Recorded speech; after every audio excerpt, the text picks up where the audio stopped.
Bonjour à tous, bonjour Fabrice. Bonjour Sarah. Aujourd'hui, on va vous faire une vidéo. Alors, c'est adressé à tous les sportifs, que vous soyez sportifs du dimanche ou sportifs de haut niveau.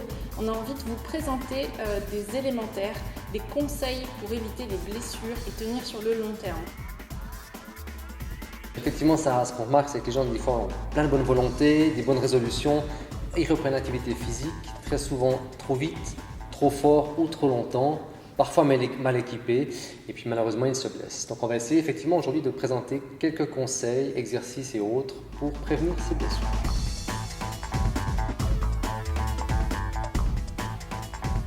Première chose, déjà, l'échauffement. Quelques notions à savoir dans l'échauffement, c'est que si on fait un bon échauffement, on permet d'augmenter la température d'abord musculaire, ce qui va éviter les blessures, mais aussi améliorer notre souplesse du muscle. Deuxième chose, dans l'échauffement, lorsqu'on augmente notre température, on augmente aussi notre performance. 1 degré de température, c'est 5% de performance en plus. Donc il est important de passer en revue chaque partie musculaire de notre corps, que ce soit au niveau des mollets, des cuisses, du bassin, du dos, des épaules et des bras, de la nuque, pour ensuite commencer à mettre une activité plutôt cardiovasculaire, on va faire monter les pulsations après l'échauffement pour obtenir vraiment une bonne montée en température. Important à se rappeler, ne pas faire trop long l'échauffement non plus pour ne pas s'épuiser pour notre effort. Autre élément important, c'est notre tonicité du corps. C'est important pour percevoir notre posture, pouvoir avoir vraiment les épaules bien ouvertes, pouvoir mieux respirer. Ça nous permettra aussi d'avoir une meilleure dynamique dans les mouvements, dans les différents types de sports qu'on va exercer. Pour la suite, il est important de partir progressivement dans notre activité physique. Pourquoi progressivement ?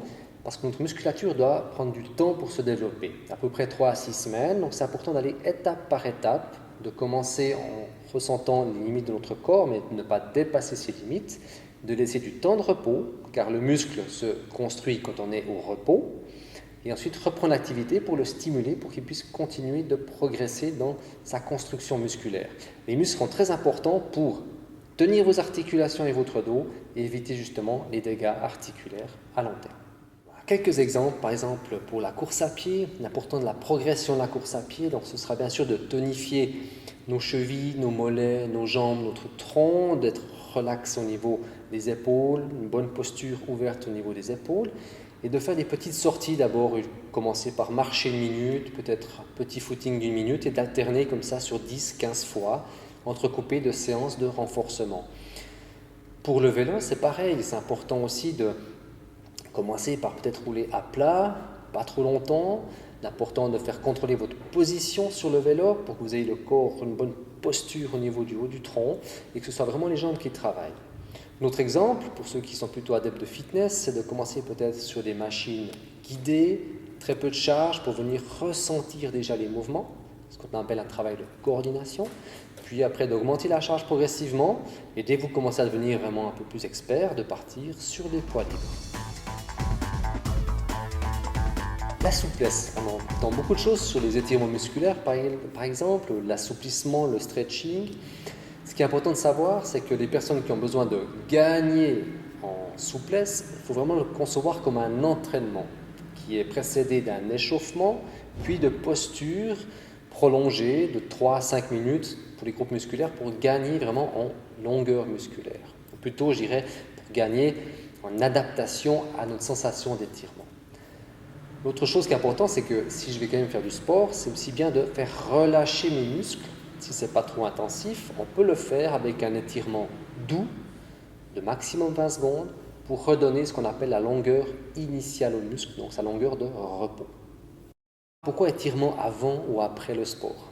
Donc avant, ça dépend quel type de sport on fait. Si on fait des sports qui demandent de l'amplitude comme les patineuses artistiques, les danseuses ou les sports de combat, il faut effectivement aller chercher dans notre échauffement des moyens d'aller loin dans les amplitudes musculaires, donc de genre étirement actif plutôt. Et après le sport, comme on l'a dit, c'est plutôt pour redonner un relâchement musculaire doucement. Encore une fois, lors des sports de haute intensité, on va peut-être attendre un peu pour faire nos étirements de relâchement. Par quelle priorité je vais renforcer mes muscles du corps ? Donc on parle toujours des muscles profonds ou des petits muscles stabilisateurs. Ça peut être les muscles du tronc, les petits muscles des épaules, les petits muscles de la cheville, pour vraiment d'abord bien les consolider, et ensuite on part vraiment faire du renforcement sur les gros muscles, genre les quadriceps, les pectoraux, les dorsaux, etc. Donc une bonne séance d'entraînement, si on est par exemple sur une séance de renforcement pur, on commence par les muscles profonds, les petits muscles stabilisateurs, et on termine par les gros muscles très forts, très costauds. Parlons aussi de quelques méthodes de récupération. C'est important aussi en termes de prévention de bien récupérer de l'effort. Première chose qu'on constate, c'est l'hydratation. C'est important de bien récupérer l'eau qu'on aura dépensée pendant l'effort. Ça va nous permettre aussi de stimuler nos reins pour éliminer les toxines qu'on aura produites pendant l'effort, typiquement du travail musculaire, comme par exemple la créatinine et autres. Ensuite, l'alimentation, une alimentation équilibrée, pas trop riche, si possible, en protéines après l'effort, ni en graisse, mais des bonnes graisses plutôt végétales pour pouvoir reconstruire notre appareil musculaire et redonner à nos tissus de quoi se nourrir. Et refaire des réserves également de l'effort que nous avons fourni. Ensuite, pour continuer d'éliminer toutes ces toxines, vous pouvez faire des bains, par exemple, bains thermaux, vous pouvez faire des automassages, il existe différents accessoires pour vous faciliter ça, ou des massages thérapeutiques directement chez un spécialiste. Le sommeil, aussi très important le sommeil. Il est important de vraiment être bien reposé pour pouvoir faire du sport et surtout aussi se régénérer, autant le cerveau, les muscles que les organes.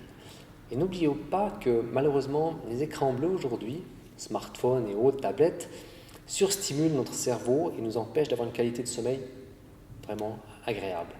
Donc il est important plutôt de prendre un bon livre ou faire une relaxation, une méditation avant de dormir.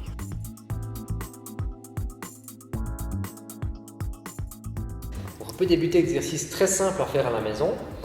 Le premier, c'est l'équilibre sur une jambe. Donc tu vas mettre les mains sur la taille. Tu viens avancer ton genou au-dessus, ton rotule au-dessus du deuxième orteil. Tu vas te mettre en équilibre sur la jambe droite. Tu soulèves la jambe gauche. Voilà. Tu te redresses bien, tu serres bien les abdos, tu engages le transverse, tu serres le nombril. Et là maintenant, tu vas pouvoir venir faire un cadran d'horloge. Donc tu vas aller à 13h à 21h. Juste à peine toucher le sol et tu continues ton équilibre. Progression facile, maintenant tu viens à 18h avec ton pied. Très bien. Maintenant tu restes en équilibre sur place et tu vas essayer de venir fermer les yeux. Très bien, tu ouvres les yeux. Voilà. On peut travailler plusieurs fois, yeux ouverts, yeux fermés.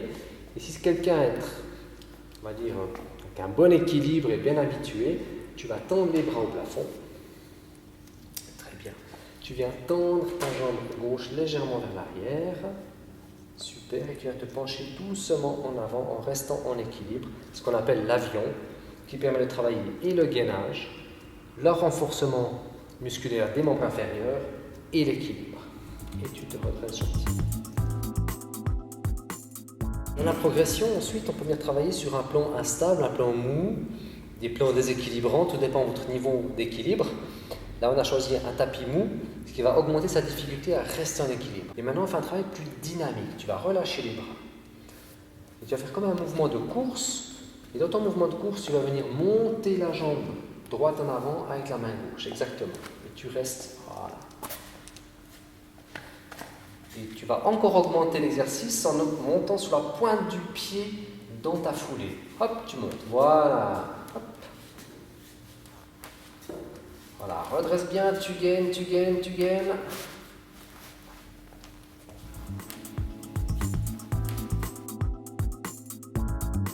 Pour le gainage, il y a plein d'exercices. L'important de nouveau, c'est d'aller progressivement sur le temps de l'exercice, mais aussi sur la position de l'exercice. Donc pour commencer, on va se mettre sur les genoux.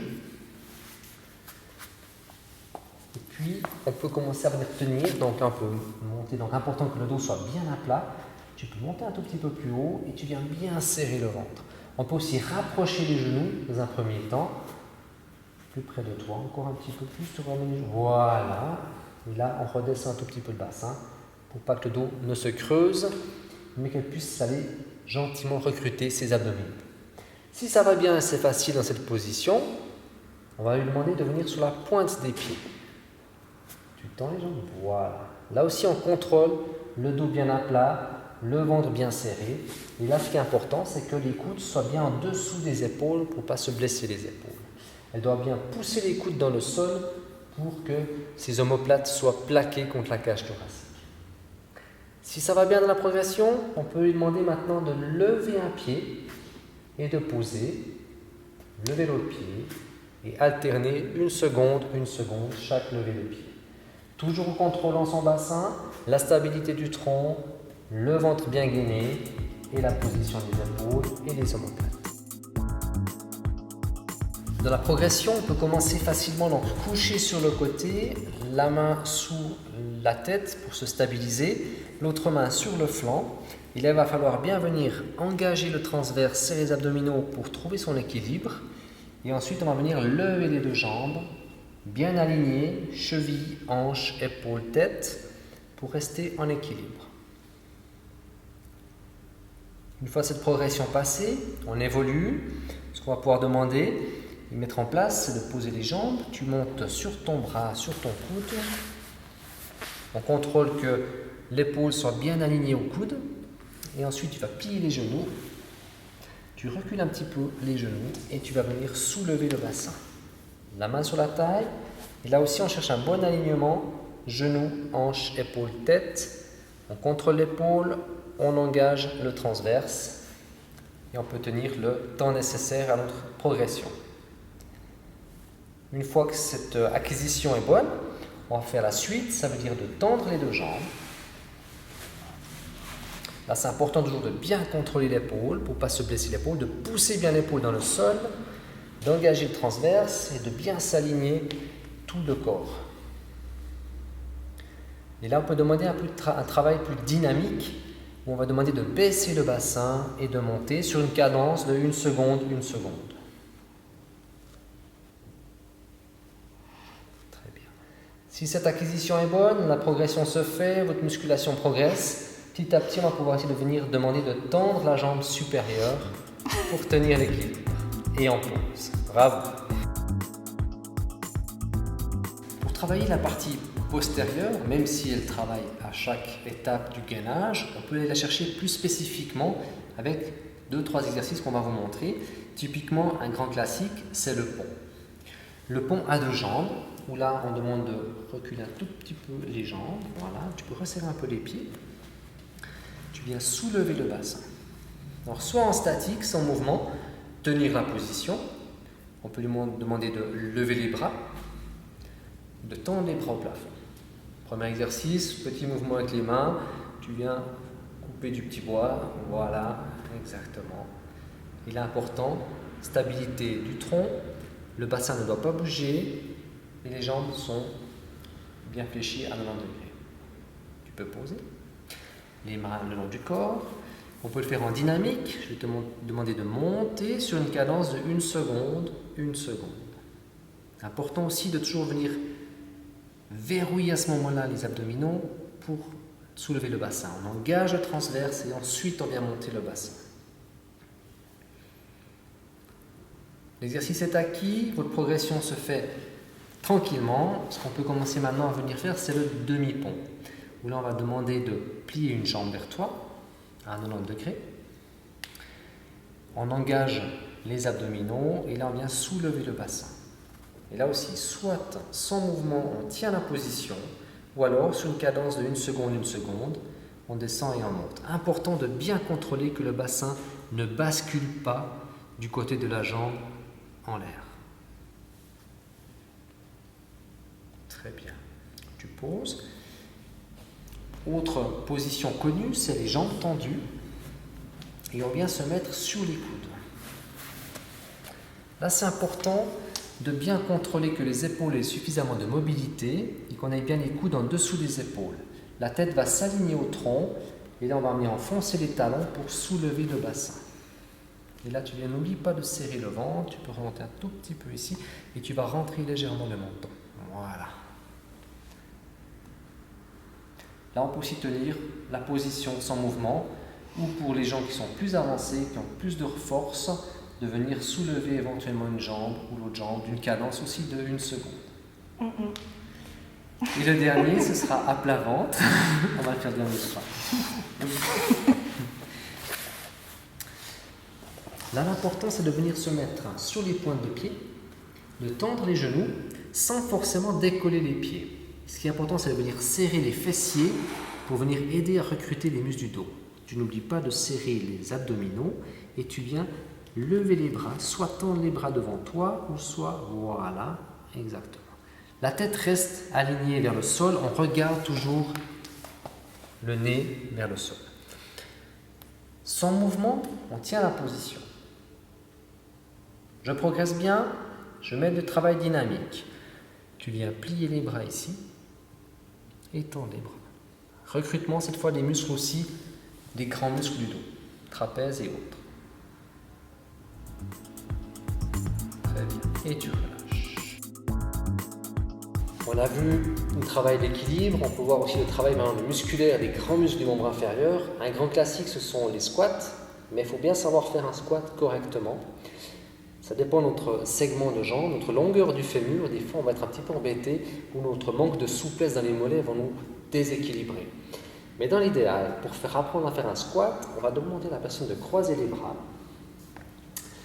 de bien se redresser et on va surtout demander de reculer le bassin pour venir plier les genoux. Donc on vient s'asseoir dans le vide pour se pencher en avant. Voilà, on remonte.